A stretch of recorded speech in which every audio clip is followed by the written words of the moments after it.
سعد إلى منتهى جمال الوجود بذكر الإله وتصفو الحياة بنور هدى جمال الوجود بذكر الإله وتصفو الحياة بنور هدى وتطرب نفس له طاعة ويبلغ سعد إلى منتهى.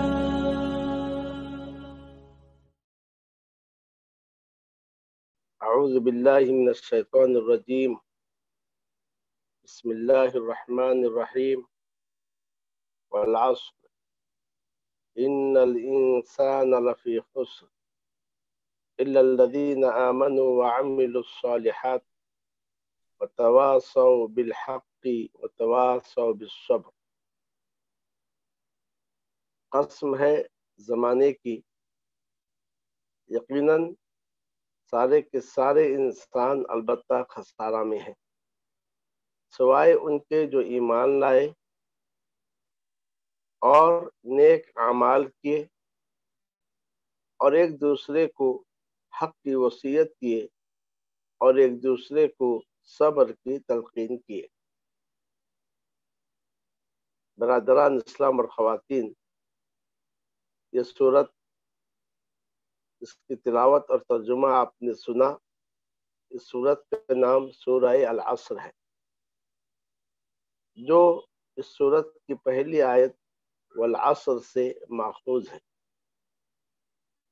اس سورت کی اہمیت کا اندازہ آپ اس سے لگا سکتے ہیں کہ صحابہ کرام جب آپس میں ملتے یا کہ جدا ہوتے، ایک دوسرے کو یہ سورت سناتے تھے، اور امام شافعی رحمہ اللہ نے اس سورت کی اہمیت کو یوں اجاگر کیا: لو ما انزل اللہ الا هذه السورہ، اگر اللہ عز و جل صرف اس سورت کو نازل کرتا تو یہ سورت لوگوں پر حجت قائم کرنے کے لیے کافی تھی، کیونکہ اس سورت میں خسارہ سے نکلنے کے اسباب بیان کیے گئے ہیں۔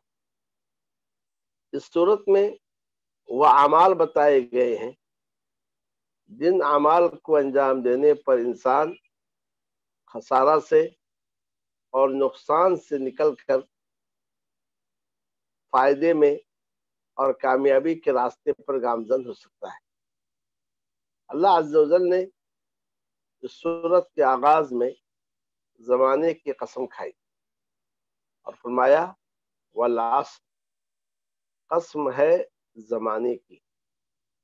العصر کا معنی زمانہ ہے، اور اسی طریقے سے العصر کا معنی دن کی آخری گھڑی، یعنی جسے ہم عصر کا وقت کہتے ہیں، وہ بھی اس سے مراد ہو سکتا ہے۔ اگر ہم عصر کا معنی زمانے کے لیتے ہیں، دہر کے لیتے ہیں، تو اللہ عز و جل نے یہاں اس مناسبت سے زمانے کی قسم کھائی ہے، کیونکہ زمانہ عبارت ہے لوگوں کے اعمال کا۔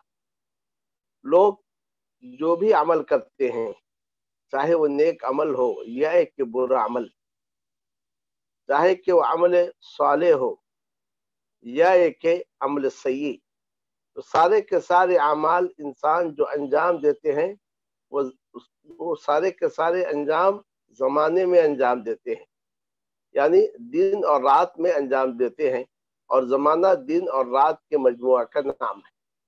تو گویا آگے جو بات بتائی جا رہی ہے کہ خسارے سے نکلنے کے جو اسباب بیان کیے جا رہے ہیں، اس پر زمانہ گواہ ہے کہ جو لوگ یہ اعمال کیے وہ دنیا میں کامیاب رہے، کامران رہے، ان کے حصے میں سعادت اور خوشبختی آئی، اور جو لوگ اس راستے سے ہٹ گئے وہ ناکام رہے اور نامراد رہے۔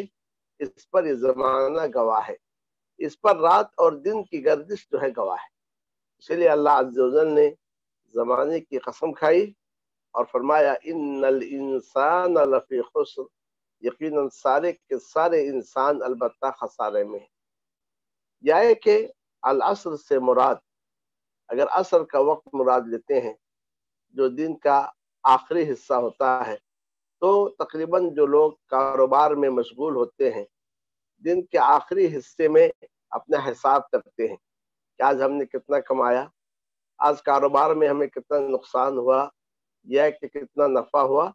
تو اس مناسبت سے اس وقت کی قسم کھائی گئی کہ یہ وقت بھی اس بات پر گواہ ہے کہ جس وقت میں انسان اپنے خسارہ اور اپنے فائدہ کا حساب لگاتا ہے اسے چاہیے کہ اپنے حقیقی فائدہ کا جو ہے حساب لگائے اور اس خسارے کو دیکھے کہ جس سے انسان ہمیشہ ہمیشہ کے لیے نقصان میں رہتا ہے۔ یہاں ایک بات آپ یاد رکھیں کہ اللہ عز و جل اپنی مخلوقات میں سے جس کی چاہے قسم کھائے، جیسا کہ کہیں سورج کی قسم کھائی ہے، کہیں پر اللہ عز و جل نے رات کی قسم کھائی ہے، کہیں پر اللہ عز و جل نے انجیر کی قسم کھائی ہے، تین کہیں اللہ عز و جل نے بلد امین کی قسم کھائی ہے۔ تو اللہ عز و جل اپنے مخلوقات میں سے جس کی چاہے وہ قسم کھائے، اور اللہ عز و جل نے اپنے مخلوقات میں سے جن کی قسم کھائی ہے اس سے ان مخلوقات کی عظمت پر، یہ قسم کھانا ان مخلوقات کی عظمت پر دلیل ہے کہ اللہ عز و جل نے ان کی عظمت کی وجہ سے ان کی قسم کھائی ہے۔ لیکن جہاں تک ہماری بات ہے، ہمیں یہ تعلیم دی گئی ہے، ہم اگر قسم کھائیں یا ہم کو اگر قسم کھانے کی ضرورت پیش آئے تو ہم صرف اللہ عز و جل کی قسم کھائیں، اللہ عز و جل کے علاوہ کسی اور کی قسم نہیں کھائیں۔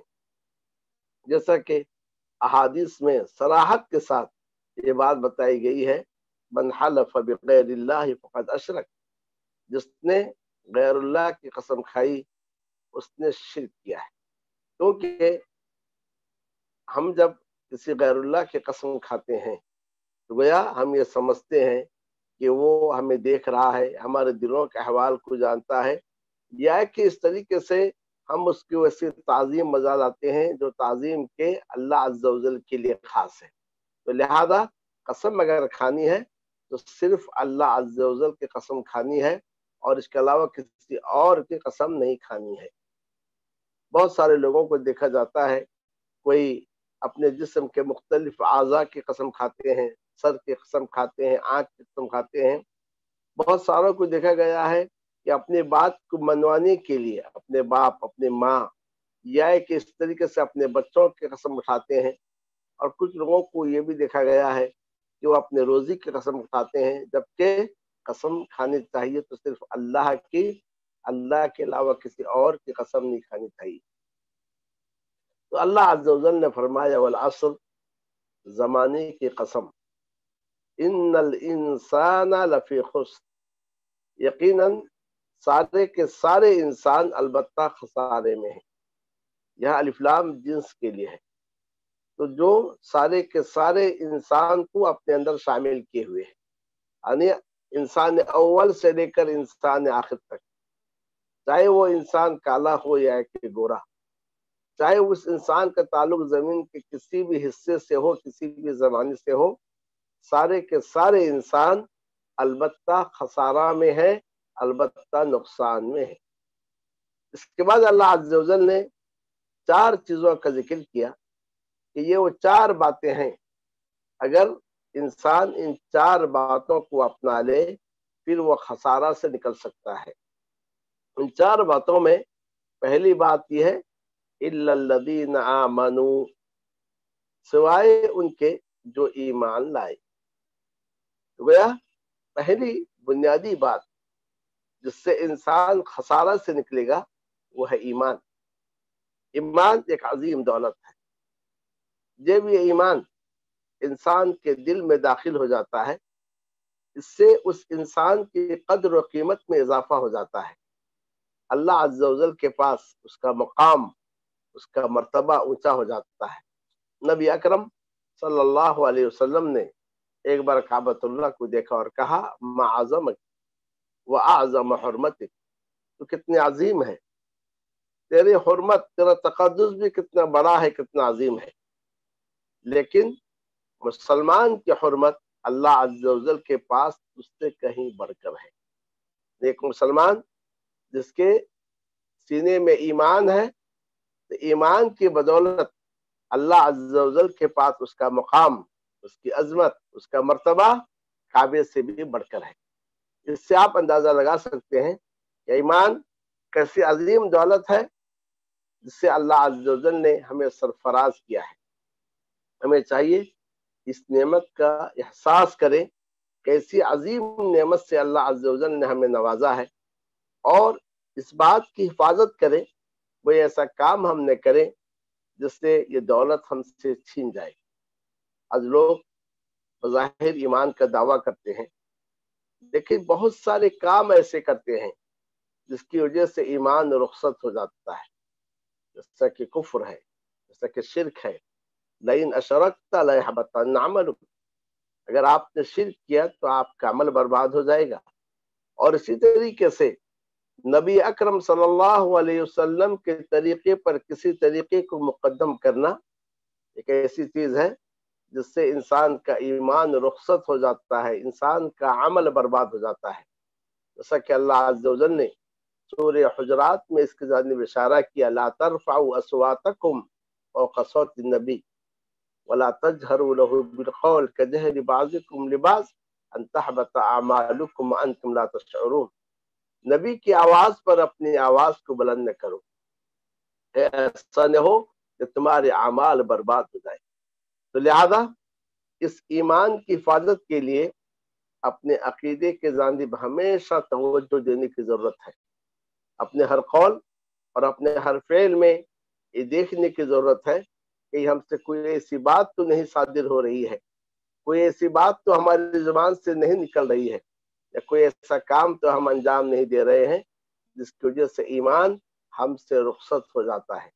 لہذا برادران اسلام اور خواتین، یہ ایمان ایک عظیم نعمت ہے، اور یہ وہ پہلی منزل ہے جس سے انسان خسارے سے باہر نکلتا ہے۔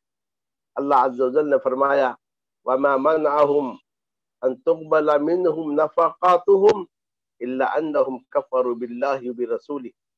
یہ جو خرچ کرتے ہیں، اللہ عز و جل ان کے خرچ کو اس لیے قبول نہیں کیا، انہوں نے اللہ اور اس کے رسول کے ساتھ کفر کیا، یعنی ان کے سینے ایمان سے خالی تھے۔ وَمَن يَكْفُرْ بِالْإِيمَانِ فَقَدْ حَبِطَ عَمَلُهُ، جو ایمان کا انکار کرے اس کا عمل برباد ہو جائے۔ برادر اسلام اور خواتین، یہ ایمان بہت ہی عظیم دولت ہے۔ جب انسان کو یہ دولت میسر ہو جاتی ہے تو پھر اس کی جان، اس کے مال، اس کے عزت و آبرو سارے کے سارے محترم ہو جاتے ہیں۔ نبی اکرم صلی اللہ علیہ وسلم نے فرمایا، الا ان دماءکم واموالکم واعراضکم حرام علیکم کحرمت یومکم ھذا فی شہرکم ھذا فی بلدکم ھذا۔ سن لو، تمہارے خون، تمہاری اموال، تمہاری عزت و آبرو سب ایسے ہی محترم ہے جیسے کہ آج کا یہ دن یعنی یوم النحر، جیسے کہ یہ مہینہ یعنی ذوالحجہ، جیسا کہ یہ شہر یعنی مکہ مکرمہ محترم ہے۔ آپ صلی اللہ علیہ وسلم نے فرمایا کہ مجھے اس بات کا حکم دیا گیا ہے کہ میں لوگوں سے قتال کروں یہاں تک کہ وہ لا الہ الا اللہ کہیں اور اس بات کی گواہی دے کہ میں اللہ کا رسول ہوں۔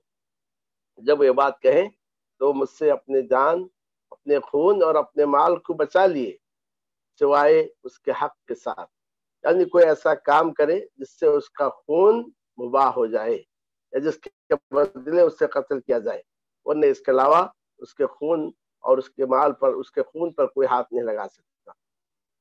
تو برادران اسلام، ایک اور واقعہ آپ سنیے کہ کس طریقے سے جب سینے میں ایمان داخل ہو، اللہ عز و جل کے پاس اس انسان کا کیسا عظیم مرتبہ ہوتا ہے۔ پیارے نبی صلی اللہ علیہ وسلم کی جگہ تشریف فرما تھے، آپ کے ساتھ میں ایک اور صاحب بھی بیٹھے ہوئے تھے۔ ایک شخص کا گزر ہوا تو آپ صلی اللہ علیہ وسلم نے اپنے بازو بیٹھنے والے شخص سے پوچھا، ما رأیک فی ھذا، اس شخص کے بارے میں تمہاری کیا رائے ہے؟ اس نے کہا، یہ اپنے قبیلے کا بڑا آدمی ہے، یہ اگر کہیں بات کرے لوگ خاموشی کے ساتھ سنیں، یہ اگر کسی کی سفارش کرے تو اس کی سفارش قبول کی جائے، یہ اگر پیغام بھیجے تو لوگ اپنی لڑکیاں اسے دیں۔ اب اس کے بعد دوسرا ایک شخص کا گزر ہوا تو نبی صلی اللہ علیہ وسلم نے پوچھا اس کے بارے میں تمہاری رائے کیا ہے؟ کہا اس کا تعلق تو فقراء مسلمین میں سے ہے، مسلمانوں میں فقیروں سے، اس کا محتاجوں میں سے، مسکینوں سے اس کا تعلق ہے۔ یہ اگر کہیں بات کرے تو کوئی اس کی بات نہ سنے، یہ سفارش کرے تو کوئی اس کی سفارش کی جانب توجہ نہ دے، اور اگر اس طریقے سے اگر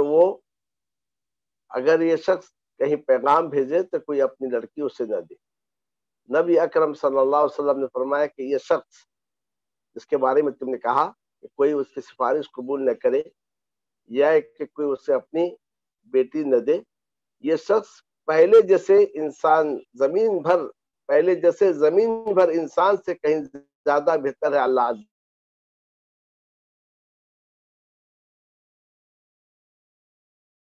جو تھا وہ منافق تھا۔ اس سے اندازہ لگا لیے کہ اللہ عز و جل کے پاس مومن کا کیا مقام ہے، مومن کا کیا مرتبہ ہے کہ زمین بھر منافقوں پر ایک مومن بھاری ہوتا ہے۔ عبداللہ ابن مسعود رضی اللہ تعالیٰ عنہ کی پنڈلی پتلی تھی، جب وہ کبھی چلتے تھے تو کبھی دائیں کبھی بائیں مائل ہوتے تھے۔ ایک بار ایسے آ رہے تھے، ہواؤں کی وجہ سے ذرا مائل ہوتے ہوئے جھکتے ہوئے جا رہے تھے، بعض صحابہ کرام نے دیکھا تو ہنسنے لگے۔ نبی اکرم صلی اللہ علیہ وسلم نے پوچھا مما تضحکون، تم لوگ کس بات پر ہنس رہے ہو؟ لوگوں نے کہا نبی صلی اللہ علیہ وسلم آپ دیکھیے ان کی پنڈلی کتنی باریک ہے جس کی وجہ سے چلتے ہوئے ادھر اور ادھر مائل ہو رہے ہیں۔ تو آپ صلی اللہ علیہ وسلم نے فرمایا یہ دونوں پنڈلیاں جن پر تم ہنس رہے ہو قیامت کے روز میزان میں وحد کے پہاڑ سے کہیں زیادہ بھاری ہوں گی۔ اور اس کے مقابل میں ایک اور حدیث میں ہے، نبی صلی اللہ علیہ وسلم نے فرمایا کہ قیامت کے روز ایک انسان آئے گا جو موٹا ہوگا اور بڑا ہوگا، لیکن اللہ عز و جل کے پاس ایک مکھی کے پر کے برابر بھی نہیں ہوگا، یا مچھر کے پر کے برابر بھی نہیں ہوگا۔ تو اندازہ لگائیے ایمان ایسی عظیم دولت ہے جس سے اللہ عز و جل نے ہمیں سرفراز کیا ہے۔ ہمیں چاہیے کہ ہم اس ایمان کی حفاظت کریں اور ہمیشہ جائزہ لیں کہ یہ ایمان ہم سے رخصت تو نہیں ہو گیا ہے، اور جو ایمان کی دولت ہمیں ملی ہے اس پر ہم اللہ تعالیٰ کا شکر ادا کریں، کیونکہ نعمتوں کا شکر ادا کرنے سے نعمتوں میں اضافہ ہوتا ہے اور نعمتیں باقی رہتی ہیں، اور نعمتوں کی ناشکری سے نعمت چھین لی جاتی ہے۔ تو لہذا اس طریقے سے ہمیں چاہیے کہ نعمت ایمان کی جانب ہم جو ہے توجہ دیں اور اللہ تعالیٰ کا شکر ادا کریں کہ اللہ عز و جل نے ہمیں اس عظیم نعمت سے سرفراز کیا ہے۔ اس کے بعد دوسری چیز جس سے انسان خسارہ سے نکل دے گا وہ ہے عمل صالح، الا الذین آمنوا وعملوا الصالحات، سوائے ان کے جو ایمان لائے اور نیک عمل کیے۔ تو عمل صالح یعنی اچھا عمل، نیک عمل ایک ایسی چیز ہے جب انسان ایمان کے ساتھ عمل صالح کرتا ہے، ایسی صورت میں وہ خسارہ سے اور وہ نقصان سے نکلتا ہے۔ اب سوال یہ ہے عمل صالح کسے کہتے ہیں؟ عمل صالح کے لیے دو بنیادی شرط ہیں۔ اللہ عز و جل نے فرمایا من كان يرجو لقاء ربه فليعمل عملا صالحا ولا يشرك بعبادة ربه احدا، جو کل قیامت کے روز اپنے رب سے ملنے کی امید رکھتا ہے وہ عمل صالح کرے اور اپنے رب کی عبادت میں کسی کو شریک نہ کرے۔ فضیل ابن عیاض رحمہ اللہ سے پوچھا گیا عمل صالح کیا ہے؟ کہا اخلصہ و اصوبہ، عمل صالح وہ ہے جس میں اخلاص ہو، اور عمل صالح وہ ہے جس میں ثواب ہو، ثواب سے مراد یعنی سنت کے موافق ہو۔ تو عمل صالح کے لیے دو بنیادی شرط ہیں، ایمان کے بعد عمل صالح کے لیے دو بنیادی شرط ہیں۔ پہلی شرط یہ ہے کہ وہ عمل، اس عمل میں اخلاص ہو، یعنی وہ عمل انسان اللہ عز و جل کی رضا اور اس کی خوشنودی کے لیے کرے۔ اس عمل میں کسی کو دکھانا مقصود نہ ہو، کسی کو سنانا مقصود نہ ہو، یا کہ اللہ کے سوا کسی اور کی رضا مقصود نہ ہو، اول و آخر اللہ تعالیٰ کی رضا اور اس کی خوشنودی مقصود ہو۔ یہ اخلاص کہنے میں بہت آسان لفظ ہے، لیکن اخلاص پر باقی رہنا بہت ہی مشکل کام ہے۔ بعض سلف یہ کہتے ہیں کہ ہمیں کسی عمل میں اتنی تکلیف نہیں ہوئی جتنے کہ اخلاص میں ہوئی۔ ہم بار بار اخلاص کی نیت کرتے ہیں، اخلاص کی کوشش کرتے ہیں، پھر تھوڑی دیر میں ہی دل کا رخ کسی اور جانب پلٹ جاتا ہے۔ اسی لیے ہمیشہ انسان کو چاہیے اخلاص کی کوشش کرے۔ نبی اکرم صلی اللہ علیہ وسلم نے فرمایا انما الاعمال بالنیات، اعمال کا دار و مدار نیتوں پر ہے۔ قبول اعمال کی دار و مدار نیتوں پر ہے، اور آدمی کے لیے وہی اجر ہے جس کی اس نے نیت کی ہے۔ پھر آگے نبی صلی اللہ علیہ وسلم نے ہجرت کی مثال دی کہ ہجرت جیسا عمل بھی اللہ اور اس کے رسول کے لیے ہے تو اس کا ثواب ملے گا، لیکن دنیا کمانے کے لیے ہو یا کہ اس وہاں جا کر کسی عورت سے شادی کرنا مقصود ہو، پھر اسے اللہ اور اس کے رسول کی طرف ہجرت کا ثواب نہیں ملے گا۔ ہجرت جس میں انسان اپنے وطن کو چھوڑتا ہے، اپنے ملک کو چھوڑتا ہے، اپنے کاروبار کو چھوڑتا ہے، اور اپنے پسندیدہ ماحول، مانوس ماحول کو چھوڑتا ہے، ایسے جگہ جاتا ہے جو اس کے لیے نامانوس ہو، اجنبی علاقہ ہو۔ اتنی مشقت والا عمل بھی اگر اللہ کی رضا کے لیے نہ ہو، خوشنودی کے لیے نہ ہو، تو پھر وہ عمل بھی بیکار ہے۔ اسی لیے قرآن مجید میں جا بجا اللہ تعالیٰ نے فرمایا الا للہ الدین الخالص، سن لو اللہ ہی کے لیے خالص دین ہے۔ وما امروا الا ليعبدوا الله مخلصین له الدین، یہ حکم اسی کا دیا گیا ہے کہ اللہ کی عبادت کرے، دین کو اسی کے لیے خالص کرتے ہوئے۔ حدیث قدسی ہے، اللہ عز و جل نے فرمایا جس نے کوئی ایسا عمل کیا جس میں اس نے میرے ساتھ کسی اور کو شریک ٹھہرایا، میں اس کو اور اس کے عمل کو چھوڑ دیتا ہوں۔ تو لہذا عمل صالح کے لیے پہلی بنیادی شرط یہ ہے کہ اس عمل میں اخلاص ہو۔ اسی لیے اللہ عز و جل نے نیک لوگوں کے اوصاف بیان کرتے فرمایا وَيُطْعِمُونَ الطَّعَامَ عَلَى حُبِّهِ مِسْكِينًا وَيَتِيمًا وَأَسِيرًا إِنَّمَا نُطْعِمُكُمْ لِوَجْهِ اللَّهِ، لوگ جو مسکین کو، یتیم کو، قیدی کو کھانا کھلاتے ہیں تو کہتے ہیں ہم تو تمہیں اللہ کے چہرے کے خاطر، اللہ کی رضا اور خوشنودی کے لیے کھانا کھلا رہے ہیں۔ اس سلسلے میں بہت سارے نصوص ہیں، آیات اور احادیث، جس سے پتہ چلتا ہے کہ اخلاص کی کس قدر اہمیت ہے۔ اور دوسری چیز یہ ہے اخلاص کے ساتھ متابعت۔ متابعت کا مطلب یہ ہے کہ آپ جو عمل کریں، یہ اس عمل میں آپ دیکھیں کیا یہ عمل رسول اکرم صلی اللہ علیہ وسلم کے بتلائے ہوئے طریقے کے مطابق ہے۔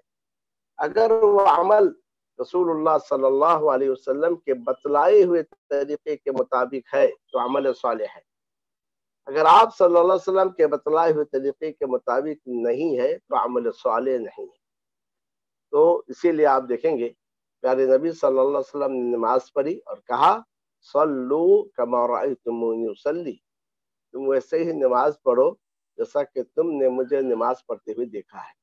آپ نے صرف یہ نہیں کہا نماز پڑھو، کہا ویسے ہی نماز پڑھو جیسا کہ تم نے مجھے نماز پڑھتے ہوئے دیکھا ہے۔ صحابہ کرام آپ صلی اللہ علیہ وسلم کی ہر حرکت کو دیکھتے تھے، کیسے آپ صلی اللہ علیہ وسلم قیام کرتے، کیسے آپ صلی اللہ علیہ وسلم سینے پر ہاتھ باندھتے، کیسے آپ صلی اللہ علیہ وسلم رفع الیدین کرتے، کیسے آپ صلی اللہ علیہ وسلم رکوع فرماتے تھے، کیسے آپ صلی اللہ علیہ وسلم سجدہ کرتے تھے۔ ان ساری باتوں کو ہمارے جانب ہمارے لیے نقل کیا ہے۔ اور ایسے ہی نبی اکرم صلی اللہ علیہ وسلم نے حج کیا اور حج کرتے ہوئے کہا خذوا عنی مناسککم لعلی لاراکم بعد عامی ھذا، مجھ سے حج کے مناسک سیکھ لو، شاید کہ اس سال کے بعد میری اور تمہاری ملاقات نہ ہو۔ تو گویا ہمیں اس بات کا حکم دیا گیا ہے کہ ہمارا عمل نبی اکرم صلی اللہ علیہ وسلم کے بتلائے ہوئے طریقے کے مطابق ہو۔ گویا یہ دو بنیادی باتیں ہیں. پہلی بات یہ ہے کہ عمل میں اخلاص ہو، اللہ کی رضا اور خوشنودی ہو، اور دوسری بنیادی شرط یہ ہے کہ وہ عمل نبی اکرم صلی اللہ علیہ وسلم کے طریقے کے مطابق ہو. جیسا کہ اللہ تعالیٰ نے فرمایا وَإِن تُطِيعُوهُ تَهْتَدُوا، اگر تم نبی کے اطاعت کرو گے تو ہدایت پاؤ گے. وہ نبی کے اطاعت نہیں کرو گے تو پھر ہدایت سے سرفراز نہ ہوگی. اتنا بھی بڑا کام کیوں نہ ہو اور اس کے اندر کتنی محنت اور مشقت کیوں نہ ہو، اگر اس عمل کے اندر نبی اکرم صلی اللہ علیہ وسلم کے اقتداء کو سامنے نہیں رکھا گیا تو پھر اس عمل کی کوئی اہمیت نہیں ہے، اور وہ عمل جو ہے عمل صالح سے خارج ہو جاتا ہے. تو لہذا یہ دو بنیادی باتیں سامنے رہے عمل صالح کے لیے. پہلی بات یہ ہے کہ وہ عمل نبی صلی اللہ علیہ وسلم کے بتلائے ہوئے طریقے کے مطابق ہو. پھر اس کے ساتھ دوسری بنیادی شرط یہ ہے کہ اس عمل کے اندر اخلاص پایا جائے، اللہ کی رضا اور خوشنودی کے لیے اس کام کو انجام دیا جائے. یعنی نبی صلی اللہ علیہ وسلم نے فرمایا من عمل عملا لیس علیہ امرنا فہو رد، جس نے کوئی ایسا عمل کیا جس پر ہمارا حکم نہیں ہے تو وہ مردود ہے. مردود ہے یعنی اس پر کوئی ثواب نہیں، کوئی اجر نہیں، یہ چیز اس کے منہ پہ مار دی جائے گی. گویا یہ دو بنیادی شرط ہیں عمل صالح کے لیے. اب اس کے بعد تیسری چیز جس سے انسان خسارے سے نکلتا ہے وہ ہے وتواصوا بالحق، ایک دوسرے کی وہ حق کی تاکید کرتے ہیں. حق کی تاکید کرتے ہیں. سوال یہ ہے حق کیا ہے اور حق کی تاکید کیا ہے؟ حق دنیا میں دو ہی چیزیں ہیں، حق اور اس کے ساتھ میں باطل. تو حق کیا ہے اور باطل کیا ہے؟ حق اور اس کے ضد ہے باطل. کوئی ایسی چیز نہیں ہے کہ جو حق بھی نہیں ہے باطل بھی نہیں ہے، یا ہے کہ باطل بھی نہیں ہے اور حق اور باطل کے درمیان میں کوئی چیز نہیں. یا تو وہ چیز حق ہے یا پھر وہ چیز باطل ہے. اللہ عز و جل نے حق کی تعریف یوں بیان کی الحق من ربک فلا تکونن من الممترین، حق تیرے رب کی جانب سے ہے، آپ شک کرنے والوں میں نہ ہو جائیے. اس سے یہ بات معلوم ہوئی کہ حق وہی ہے جسے اللہ عز و جل نے نازل کیا ہے، اور اللہ عز و جل نے جسے نازل کیا ہے اس کی دو شکلیں ہیں، ایک کہ وحی جلی اور دوسری چیز ہے وحی خفی. تو وحی جلی یہ قرآن مجید کے شکل میں ہے، اور وحی خفی یہ صحیح احادیث کے شکل میں ہمارے درمیان موجود ہے. تو یہی حق ہے، اس کے علاوہ جو کچھ ہے وہ حق نہیں ہے. تو لہذا وہ ایک دوسرے کو حق کی تاکید کرتے ہیں، یعنی کتاب اللہ اور سنت رسول اللہ کی ایک دوسرے کو تلقین کرتے ہیں، ایک دوسرے کو کتاب اللہ کی جانب دعوت دیتے ہیں اور رسول اکرم صلی اللہ علیہ وسلم کی سنت کی جانب دعوت دیتے ہیں. یہاں سے ہمیں بات معلوم ہوئی کہ دعوت وہی ہے جس میں اللہ کی جانب یا اس کے رسول کی جانب دعوت دی جائے، اور کتاب اللہ اور سنت رسول اللہ کو چھوڑ کر لوگ اپنے اپنے بنائے ہوئے خود ساختہ اصولوں کی جانب، خود ساختہ مسالک اور مذاہب کی جانب، یا کہ اپنے اپنے بزرگوں کی جانب دعوت دیں، پھر اس کا نام دعوت رکھیں، وہ دعوت نہیں ہے. تو دعوت وہ ہے کہ جس میں حق کی جانب ایک دوسرے کو بلایا جائے، اور حق وہی ہے جو رب کی جانب سے نازل شدہ ہو. برادران اسلام اور خواتین، جب انسان ایمان سے متصف ہوتا ہے اور عمل صالح کرتا ہے تو اس کا ایمان اس وقت تک مکمل نہیں ہوتا جب تک کہ دوسرے کے لیے وہ پسند نہ کرے جو اپنے لیے پسند کرتا ہے. جیسا کہ نبی اکرم صلی اللہ علیہ وسلم نے فرمایا لا یؤمن احدکم حتی یحب لاخیہ ما یحب لنفسہ، ان میں کا کوئی شخص اس وقت تک کامل مومن نہیں ہو سکتا یہاں تک کہ اپنے بھائی کے لیے وہ پسند کرے جو وہ اپنے لیے پسند کرتا ہے. تو اس کا یہ مطلب نکلا کہ جس ایمان کو آپ نے اختیار کیا اور جو عمل صالح آپ کر رہے ہیں، تو ایمان کے کمال کا تقاضا یہ ہے کہ اس کے جانب آپ دوسروں کو بھی دعوت دیں اور اس کے جانب آپ دوسروں کو بھی بلائیں. دعوت انتہائی اہم فریضہ ہے۔ نبی اکرم صلی اللہ علیہ وسلم کے بعد چونکہ کوئی اور نبی آنے والا نہیں تھا اور آپ صلی اللہ علیہ وسلم پر نبوت اور رسالت ختم کر دی گئی، تو آپ صلی اللہ علیہ وسلم نے حجۃ الوداع کے موقع پر اپنے صحابہ سے مینا کے میدان میں پوچھا، الا هل بلغت، سن لو کیا میں نے پہنچا دیا؟ سبوں نے کہا آپ نے پہنچا دی، آپ نے خیر خواہی کی، آپ نے امانت داری کی۔ تو نبی اکرم صلی اللہ علیہ وسلم نے اس پر اللہ کو گواہ ٹھہرائی، اور اس موقع پر آپ صلی اللہ علیہ وسلم نے فرمایا وَلْيُبَلِّغُ الشَّاهِدُ الْغَائِبُ، کہ جو یہاں حاضر ہے یہ ان تک پہنچائے جو حاضر نہیں ہے۔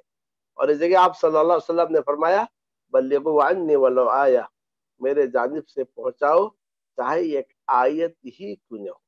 تو چونکہ آپ صلی اللہ علیہ وسلم کے بعد نبوت اور رسالت کا سلسلہ نہیں ہے، اب اس امت کی ہر فرد کی یہ ذمہ داری ہے اس دین کو آگے کے جانب پہنچائے، اس دین کو دوسروں کے جانب پہنچائے، امت کی ہر فرد کی ذمہ داری ہے۔ قرآن مجید میں اللہ عز و جل نے اسی پر ہمیں خیر امت کہا، کنتم خیر امت اخرجت للناس، تم خیر امت ہو جنہیں لوگوں کے لیے نکالا گیا ہے۔ کیوں؟ تم معروف کا حکم دیتے ہو، تم روکتے ہو، اور تم اللہ پر ایمان لاتے ہو، جبکہ ایمان امر بالمعروف اور نہی عن المنکر پر مقدم ہے، لیکن یہاں امر بالمعروف اور نہی عن المنکر کو ایمان سے مقدم کیا گیا، اس کی اہمیت کو بتلانے کے لیے، اس کی اہمیت کو جتلانے کے لیے۔ اللہ عز و جل نے جہاں مومن معاشرے کے اوصاف کا تذکرہ کیا، وہاں بھی اس وصف کو ذکر کیا، والمؤمنون والمؤمنات بعضهم اولیاء بعض، پھر مومن مرد مومن عورتیں بعض کے دوست ہیں، اور ان کے اوصاف بیان کے نماز قائم کرتی ہیں، زکوٰۃ دیتے ہیں، اللہ رسول کے اطاعت کرتے ہیں۔ وہیں یہ بھی کہا کہ یہ آپس میں ایک دوسرے کو معروف کا حکم دیتے ہیں اور منکر سے روکتے ہیں۔ تو امر بالمعروف اور نہی عن المنکر ایک اہم فریضہ ہے، جب تک انسان اس فریضے کو ادا نہیں کرتا ہے اس کا ایمان مکمل نہیں ہوتا۔ اس کو آپ دعوت کہیں، اس کو آپ تبلیغ کہیں، اس کو آپ ارشاد کہیں، اس سے آپ امر بالمعروف اور نہی عن المنکر کریں، سب کا مقصود ایک ہی ہے۔ نبی اکرم صلی اللہ علیہ وسلم نے علی بن ابی طالب رضی اللہ تعالی عنہ سے کہا تھا واللہ لا یہدی اللہ بک رجلا واحدا خیر لک من حمر النعم، اللہ تعالیٰ تمہارے ذریعے کسی ایک کو ہدایت دے یہ تمہارے لیے سرخ اونٹوں سے کہیں زیادہ بہتر ہے۔ سرخ اونٹ جو ہے عرب کی سب سے اچھی دولت سمجھی جاتی ہے، یعنی دنیا کی ساری اچھی دولت سے زیادہ بہتر ہے کہ اللہ عز و جل تمہارے ذریعے ایک کو ہدایت سے سرفراز کرے۔ تو گویا خسارت سے نکلنے کے لیے پہلی چیز یہ ہے کہ انسان ایمان سے متصف ہو، اور دوسری بات یہ ہے کہ عمل صالح کرے، اور تیسری چیز یہ ہے کہ عمل صالح کے ساتھ اس ایمان اور عمل صالح کے جانب دوسروں کو دعوت دے، آپس میں ایک دوسرے کو دعوت دیں۔ تو گویا دعوت اللہ ایسا عظیم فریضہ ہے جس سے انسان خسارہ سے نکلتا ہے۔ یہ کوئی معمولی کام نہیں ہے، یہ وہ کام ہے جو انبیاء کا کام ہے، جو اس کام کو لے کر اٹھتا ہے گویا اس نے انبیاء کی میراث پالی۔ دعوت اللہ یا ایک تبلیغ یا ایک ارشاد، اس کے مختلف طریقے، مختلف وسائل ہیں۔ درس و تدریس بھی دعوت ہے، جمعے کا خطبہ بھی دعوت ہے، کتابوں کی تالیف بھی دعوت ہے، اور اس طریقے سے محاضرات اور دروس یہ بھی جو ہے دعوت ہے۔ شخصی ملاقات میں اسلام کو پیش کرنا یا ایک اسلام کی کسی خصلت کے جانب کسی کو دعوت دینا، بلانا، یہ بھی جو دعوت ہے۔ کسی کو آپ نماز کا طریقہ سکھائیں، یہ بھی آپ دعوت ہے۔ کوئی آپ کے بلانے سے نماز پڑھ لے یا زکوٰۃ دے دے یا حج کر لے، یہ بھی جو ہے دعوت ہے۔ دعوت کو مقید کرنا نہیں چاہیے، دعوت کے دائرے کو تنگ نہیں کرنی چاہیے۔ اس کے بعد آخری چیز جس سے انسان خسارے سے نکلتا ہے وہ یہ ہے وَتَوَاصَوْا بِالصَّبْرِ، کہ وہ آپس میں ایک دوسرے کو صبر کی تلقین کرتے ہیں۔ ایمان، عمل صالح اور دعوت اللہ کے بعد جس چیز کی ضرورت ہے وہ صبر۔ صبر کا معنی کیا ہے؟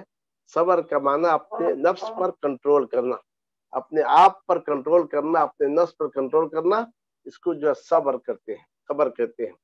تو تو صبر کی 3 قسمیں اہل علم نے بتلائی ہے. ایک صبر جو ہے اللہ کے اطاعت میں صبر ہے، اور دوسرا صبر یہ ہے کہ اللہ کی معصیت سے صبر ہے، اور تیسری چیز یہ ہے کہ تقدیر پر